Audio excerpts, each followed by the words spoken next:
আসসালামু আলাইকুম। জীবনের রং কুকিং অ্যান্ড ব্লগস থেকে আমি আজ একটি রেসিপি নিয়ে আসছি। এই রেসিপিটি হচ্ছে চানাচুর। বাংলার ঘরে ঘরে মানুষ এখনও এটাকে খুবই পছন্দ করে। আমি একে একে 2 কাপ ভেষণ চেলে নিব। চেলে নিয়ে এটার মধ্যে চেলে নিলে সুবিধা হয় কি, এটার মধ্যে দানা দানা থাকলে সরে যায়। এখন ফ্রেশ ভেষণ পেয়ে গেছি। এটার মধ্যে আমি দিয়ে দিব সামান্য হচ্ছে বেকিং সোডা, সামান্য লবণ দিয়ে আমি এটাকে 1 কাপ পানি আগে নিয়ে অল্প অল্প পানি দিয়ে এটাকে একটা ব্যাটার তৈরি করে নিব। ব্যাটার না আর কি, আমরা রুটি যেরকম কাইটা খাই ঠিক এর চেয়ে একটু নরম হবে, তবে অল্প অল্প পানি দিয়ে করতে হবে। এটা হচ্ছে বুঝে করতে হবে আর কি, অল্প অল্প পানি দিয়ে।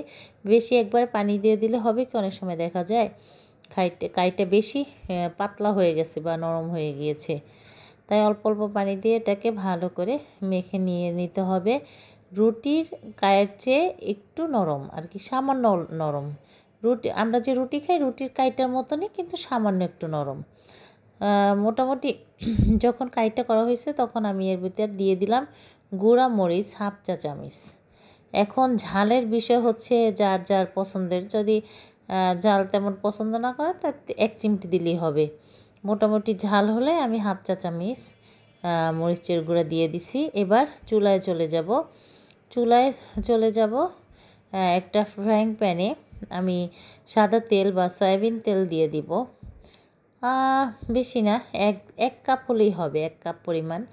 তবে এই তেলটা যখন কুসুমের চেয়ে একটু বেশি গরম হবে তখন আমি এরকম ছিদ্র ছিদ্র করে আমি নিয়ে আসছি, ট্রে বানিয়ে নিয়ে আসছি। এটাকে ডাইস বলে, অনেকেই ডাইস কিনতে পাওয়া যায় মার্কেটে, কিনে নেওয়া যাবে যে চানাচুরের ডাইস, এরকম ঠিক ছিদ্র ছিদ্র এরকম ডাইস পাওয়া যায়।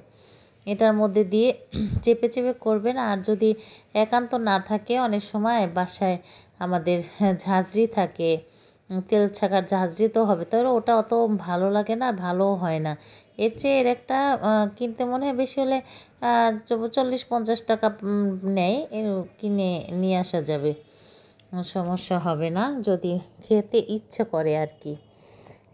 আমার 1 কাপ লাগছে চিড়া। আমি গরম তেলে চিড়াগুলি এরকম দিয়ে ভেজে উঠে এর মধ্যে আমি বাদাম, চানাচুর খেতে হলে তো বাদাম লাগবে, বাদামও ভেজে নিয়েছি একেবারে গরম তেলে দিয়ে সুন্দর করে মচমচা করে ভেজে নিয়ে আমি চানাচুর, দেখেন কত সুন্দর চানাচুরের কালারটা হয়েছে। চানাচুর এবং এর মধ্যে দিব আমি চিড়া ভাজা, দিব হচ্ছে বাদাম ভাজা।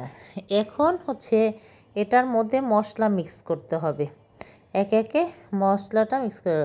চাট মশলা যেটা, সেটা আমি চানাচুরে দিয়ে দিব। চাট মশলা যেটাকে বলে, দোকানে কিনতে পাওয়া যায়। এটা হচ্ছে টক লবণ বলে বা ফলিক অ্যাসিড, সামান্য একটু ফলিক অ্যাসিড দিয়ে দিব। আর চাট মশলা দিয়ে দিছিলাম 1 চা চামচ। এটাকে আমি একটু নেড়ে চেড়ে ভালো করে মিক্স করে নিব এখানে। আর ফলিক অ্যাসিডটা হচ্ছে হাফ চা চামচের চেয়ে একটু কম, আর সামান্য দিয়েছিলাম। আর এটার মধ্যে হচ্ছে বিট লবণও দিব আমি 1/2 চা চামচ দিয়ে সবগুলি ভালো করে মিক্স করে এর মধ্যে দিয়ে দিব চানাচুর, দিয়ে দিব বাদাম দিয়ে ভালো করে মিক্স করে নিলে, উল্টে পাল্টে মিক্স করে নিলেই আমাদের দোকানে যে চানাচুর পাওয়া যায় সেম চানাচুর, কোনো ধরনের পার্থক্য খুঁজে পাবেন না। আশা করি ভিডিওটি আপনাদের ভালো লাগছে। লাইক কমেন্ট শেয়ার করবেন, অবশ্যই সাবস্ক্রাইব করবেন, আর অবশ্যই বাসায় বানিয়ে পরিবারের সাথে শেয়ার করবেন। বাসার জিনিস আসলে নিরাপদ এবং সুন্দর মজা হয়। আমি করে পট ভরে রেখেছিলাম, আসলে 3 দিনও যায় না, সবাই খেয়ে ফেলছে। যাই হোক, খেলেই তো ভালো লাগে আসলে, যে কোনো জিনিস ঘরে করব, বাচ্চারা খেলে, মানুষ খেলে মজা যদি বলে মজা, তাহলে তো আর কোনো কথাই হয় নাই। সবাই ভালো থাকবেন, আল্লাহ হাফেজ।